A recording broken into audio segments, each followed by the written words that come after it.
जय हिंद दोस्तों, आप सभी का स्वागत है आपके अपने YouTube चैनल दबंग क्लासेस पर। तो आज हम आप लोगों के लिए लेकर आए हैं एमपी फॉरेस्ट और जेल प्रेरी एग्जाम 2023 में 3 जून 2023 की थर्ड शिफ्ट में पूछे गए जीके, जीएस, एमपी के साइंस और हिंदी के क्वेश्चन। और ये जो क्वेश्चन है उन सभी स्टूडेंट के लिए काफ़ी ज़्यादा इंपॉर्टेंट है जिनका आने वाली शिफ्टों में एग्जाम है, क्योंकि क्वेश्चन आप लोगों के रिवाइज हो रहे हैं और आप लोगों को इन क्वेश्चंस को देखकर पता चलेगा कि आप लोगों को आगे आने वाले एग्जाम के लिए क्या पढ़ना है। तो चलिए देखते हैं आज का फर्स्ट क्वेश्चन। फर्स्ट क्वेश्चन यहाँ पर आप लोगों से पूछा गया, मूंगफली में टिक्का रोग किसके कारण होता है। तो फसलों में रोगों से क्वेश्चन अब आने स्टार्ट हो चुके हैं, तो आप लोग जरूर पढ़ के जाएंगे। राइट आंसर होगा सोस्पोरा पसनेटम, जो कवक है इस वजह से मूंगफली में टिक्का रोग होता है। और मूंगफली में जो टिक्का रोग है इसे पर्णचित्ती रोग भी कहा जाता है। ठीक है, इसे भी याद रखेंगे कि मूंगफली में जो टिक्का रोग होता है इसे पर्णचित्ती रोग के नाम से भी जाना जाता है। आगे बढ़ते हैं नेक्स्ट क्वेश्चन की ओर। नेक्स्ट क्वेश्चन में यहाँ पर आप लोगों से पूछा जा रहा है, एक कोशिकीय जीव कौन सा है। देखिए ये क्वेश्चन था कि एक कोशिकीय जीव जो होते हैं वह किस संघ के अंतर्गत आते हैं। तो इसका जो राइट आंसर है वह है प्रोटिस्टा संघ या प्रोटिस्टा जगत के अंतर्गत एक कोशिकीय जीवों को रखा गया है। एक कोशिकीय जीव वह जीव होते हैं जिनमें केवल एक कोशिका होती है, या हम कह सकते हैं कि एक ही सेल पाई जाती है। आगे चलते हैं नेक्स्ट क्वेश्चन की ओर। नेक्स्ट क्वेश्चन में यहां पर आप लोगों से पूछा गया था, एक्सरे करने पर हमें क्या नहीं दिखता है। तो देखिए इसका जो राइट आंसर है वह ऑप्शंस के अनुसार होना था। इसके ऑप्शन से स्टूडेंट जो है हमें कमेंट करके नहीं बता पाए हैं।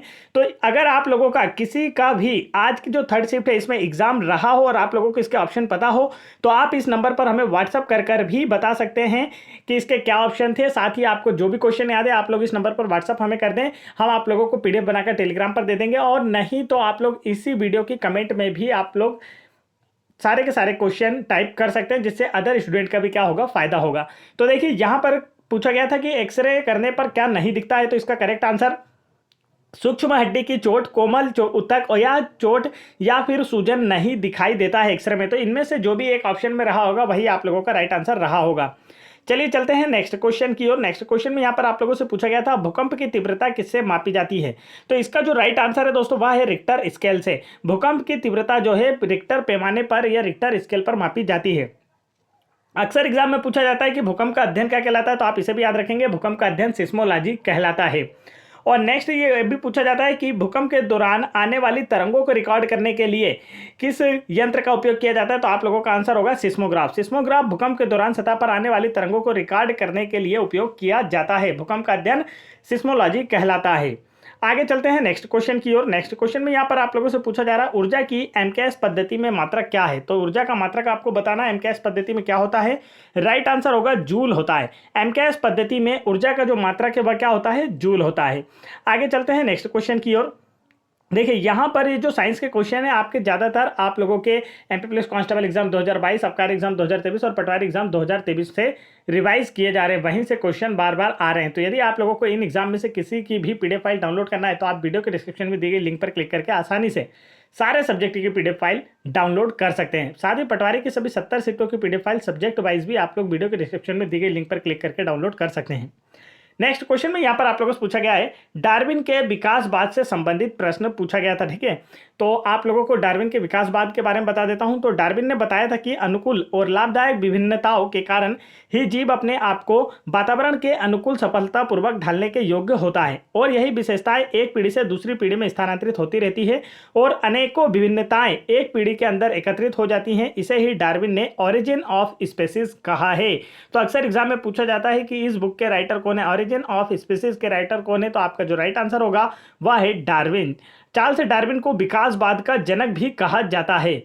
आगे चलते हैं नेक्स्ट क्वेश्चन की ओर। तो दोस्तों यदि आप लोगों को एमपी फॉरेस्ट एग्जाम 2017 और एमपी फॉरेस्ट एग्जाम 2020 जेल प्रेरी एग्जाम 2017 के सभी शिफ्टों की पीडीएफ फाइल के जीके जीएस पढ़ना है, एमपी जीके पढ़ना है, तो आप लोग डिस्क्रिप्शन में दी गई हमारा जो ऐप है डीसी क्लासेस का उसे डाउनलोड कर ले। वहां पर सारी पीडीएफ फाइल आप लोगों को फ्री में पढ़ने को मिल जाएंगी।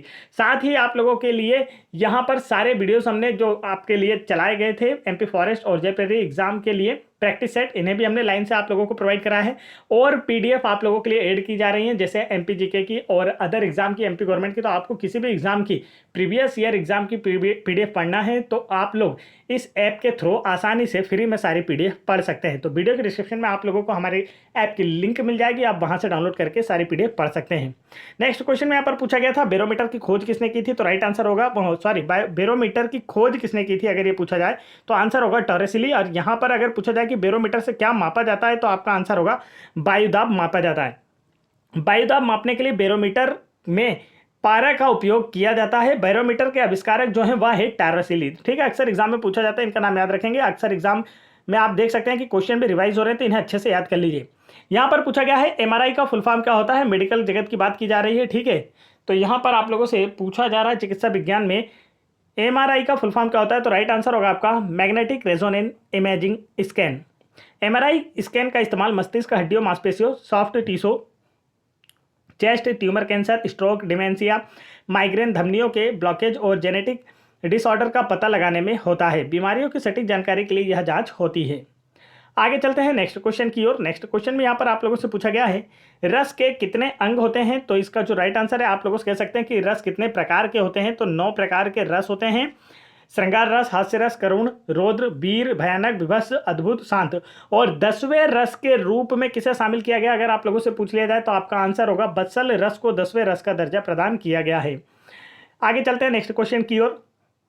नेक्स्ट क्वेश्चन में आप लोगों से पूछा गया था पेंसिल का लेड किसका बना होता है, तो राइट आंसर होगा ग्रेफाइट का। पेंसिल का जो लेड है वह किसका बना होता है, ग्रेफाइट का बना होता है। तो यह क्वेश्चन हमें एक स्टूडेंट के द्वारा भेजे गए थे। तो यहाँ पर देखिए साइंस के सारे क्वेश्चन हम आप लोगों के लिए लेकर आए आज की जो शिफ्ट है इसमें। तो पानी से फैलने वाली बीमारी आप लोगों से पूछी गई थी। ऑप्शंस के अनुसार आप लोगों को राइट आंसर बताना था। हैजा और टाइफाइड बुखार जो हैं यह पानी से फैलने वाली बीमारियां हैं। उल्टी, दस्त, हैजा, टाइफाइड ये सभी क्या हैं, पानी के संक्रमण से फैलने वाली बीमारियां हैं। नेक्स्ट क्वेश्चन यहाँ पर पूछा गया था मेलानिन कैंसर किस अंग को प्रभावित करता है, तो यहाँ पर आप लोगों से पूछा गया है कि मेलानिन की कमी से जो कैंसर होता है वह किस अंग को प्रभावित करता है, तो आपका आंसर होगा त्वचा। मेलानिन जो है यह त्वचा में एक सुरक्षात्मक वर्णक है और हमारी त्वचा का जो रंग होता है ना वह भी किसके कारण निर्धारित होता है, मेलानिन के कारण ही निर्धारित होता है। ठीक है, जो हानिकारक डीएनए से अल्ट्रावायलेट विकिरणों को रोकता है। ठीक है, ये देखिए ये किससे रक्षा करता है, मेलानिन अल्ट्रावायलेट विकिरणों से रोकता है और संभावित रूप से त्वचा कैंसर का कारण बनता है। ठीक है, इसकी कमी से कौन सा रोग होता है, तो आप कहेंगे कि त्वचा कैंसर का रोग होता है, अर्थात यह त्वचा को प्रभावित करता है। नेक्स्ट क्वेश्चन में यहाँ पर पूछा गया था पेड़ में मुख्य जड़ के अलावा जो जड़ें निकलती हैं उन्हें क्या कहा जाता है। चलिए, एक पेड़ है और इस पेड़ की जो मुख्य जड़ है इसके अलावा ये जो छोटी छोटी जड़ निकली होती है इन्हें क्या कहा जाता है, आप लोगों से ये पूछा जा रहा है। तो चलिए इसका आंसर बताएंगे, तो आपका आंसर होगा अपस्थानिक मूल जड़ कहते हैं। ठीक है, अपस्थानिक जड़ या अपस्थानिक मूल इन्हें कहा जाता है। क्लास 7th या 8 का क्वेश्चन है, आसानी से आप लोगों से बनना चाहिए था एनसीईआरटी बुक में साइंस में। नेक्स्ट क्वेश्चन यहाँ पर पूछा गया विद्युत आवेश की तीव्रता किससे मापी जाती है, आंसर होगा विद्युत दर्शी से। और विद्युत धारा को किस में मापा जाता है, तो आपका आंसर होगा एमीटर के द्वारा। नेक्स्ट क्वेश्चन में आपसे पूछा गया था खूनी बैसाखी कविता को किसने लिखा था, तो इसका जो राइट आंसर है देखिए यह आप लोगों के लुसेंट में भी दी हुई बुक है और यह जरूर पूछी जाती है। ठीक है, तो लुसेंट वाली बुक्स तो आप लोगों को अच्छे से याद होना ही चाहिए अगर आप कॉम्पिटिशन की तैयारी कर रहे हैं। तो देखिए खूनी बैसाखी कविता किसने लिखी थी, तो आपका आंसर होगा नानक सिंह ने से लिखा था खूनी बैसाखी को। और इस खूनी बैसाखी कविता में किसका वर्णन किया गया, तो आपका आंसर होगा जलियांवाला बाग हत्याकांड का वर्णन किया गया है।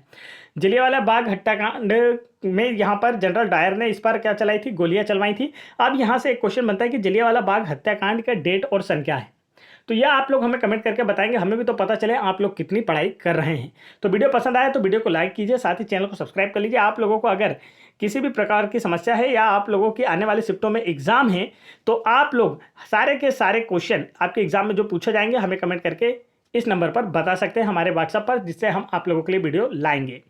तो वीडियो को लाइक करके चैनल को जरूर सब्सक्राइब कर लें। जय हिंद।